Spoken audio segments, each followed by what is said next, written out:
warahmatullahi wabarakatuh. Perkenalkan, nama saya Anissa Alda Ramadini. Saya dari kelompok 8 mata kuliah pengembangan kreativitas, dan juga ada teman saya bernama Elza Oktarisa dan juga Dedi Kurniawan. Di sini kami akan mempresentasikan materi kami yang berjudul Model Belajar Mengajar Kreatif. Pertama, saya akan menjelaskan dulu peranan model dan taksonomi dalam perencanaan kurikulum. Banyak model yang telah dikembangkan untuk melandasi kurikulum anak berbakat. Beberapa dari model tersebut khusus dirancang untuk anak berbakat. Beberapa lainnya dapat digunakan untuk mengembangkan keterampilan atau proses dari semua anak.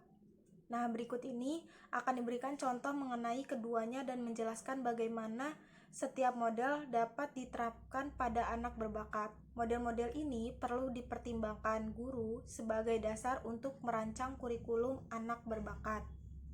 Yang pertama, setiap model harus membangun keterampilan yang penting bagi anak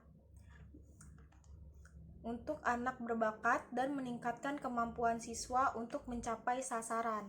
Yang kedua, model ini dapat digunakan untuk siswa dengan kemampuan yang beragam, seperti yang di dalam kelas biasa, sehingga anak berbakat tidak terpisah dari siswa lainnya.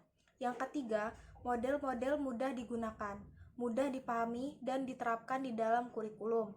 Yang keempat, model-model ini kreativitas siswa pada umumnya, dan khususnya kreativitas siswa berbakat dapat dikembangkan. Selanjutnya yaitu modifikasi konten, proses, produk, dan lingkungan. Taksonomi Bloom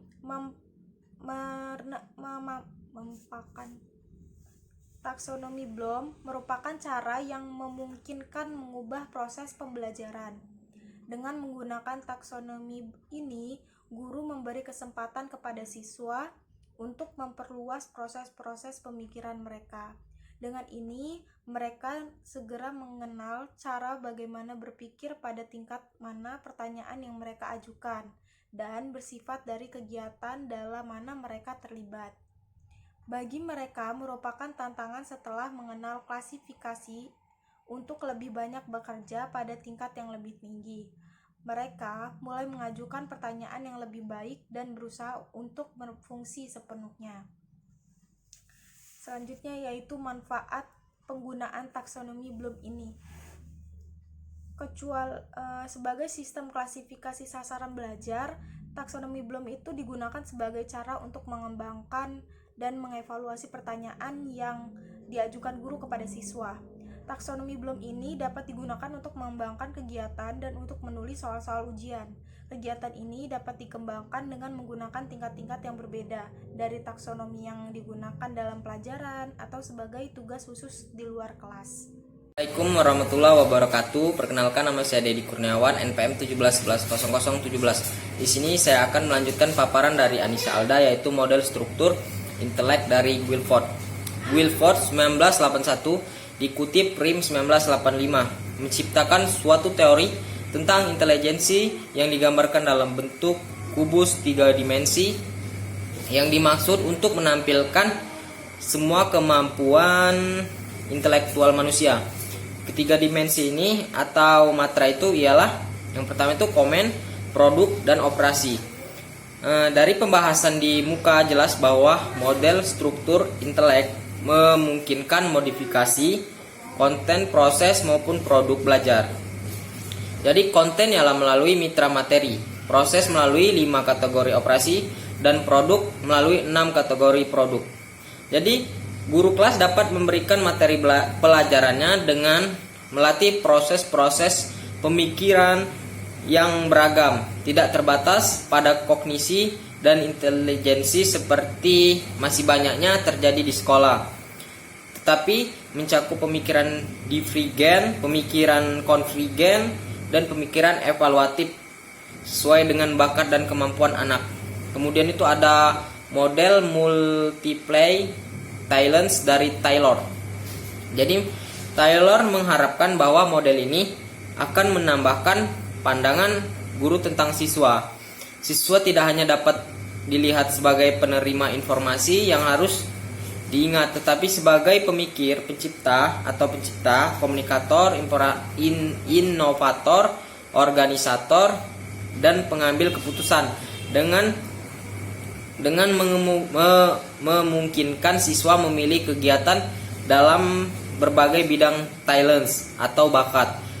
Ia dapat baik mengembangkan bakat-bakat yang kuat maupun bakat-bakat yang masih lemah. Selanjutnya dalam bidang komunikasi siswa berbakat diharapkan membuat garis besar suatu makalah, dan dalam bidang pemecahan diharapkan mampu menyusun rancangan atau penelitian.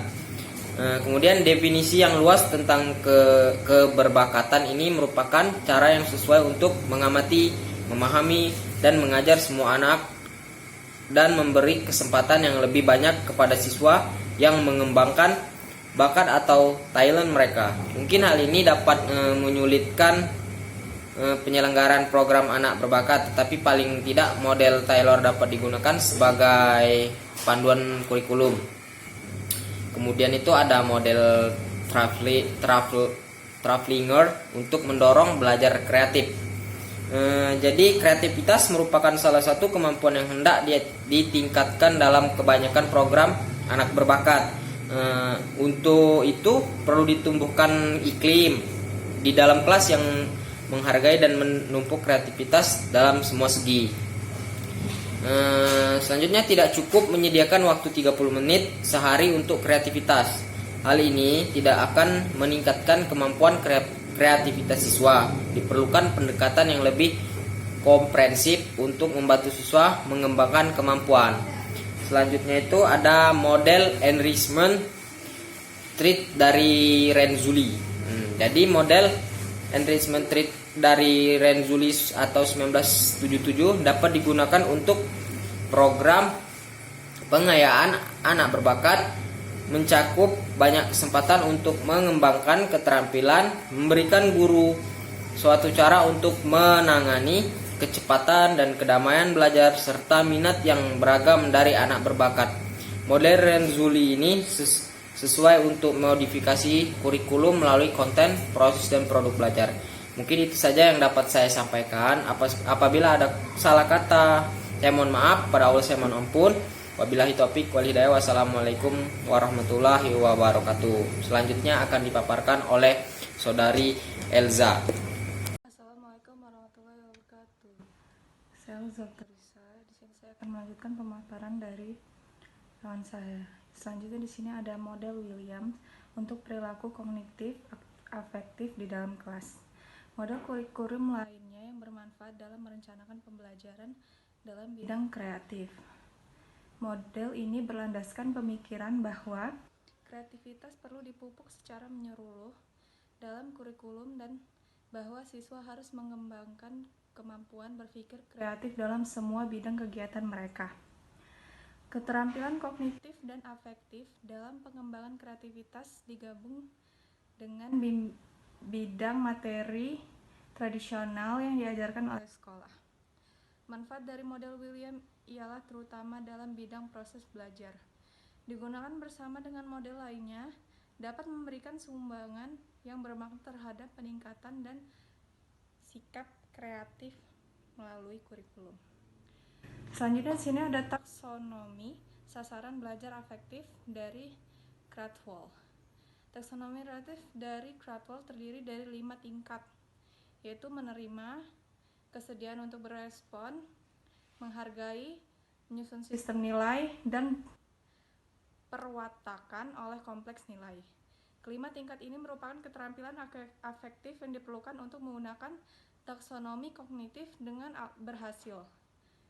Keterampilan kognitif dan afektif saling mempengaruhi seperti dalam model pendidikan terpadu dari Chalk, kedua kawasan tersebut saling berinteraksi dan masing-masing agak tergantung pada yang lainnya. Selanjutnya di sini ada model pendidikan integratif atau Chalk. Model integratif education didasarkan atas riset tentang otak atau pikiran. dari dasawarsa terakhir. Titik pusatnya adalah pada fungsi alam pikiran sepenuhnya dari individu dan bertujuan membantu siswa menggunakan semua kemampuan mereka dalam belajar.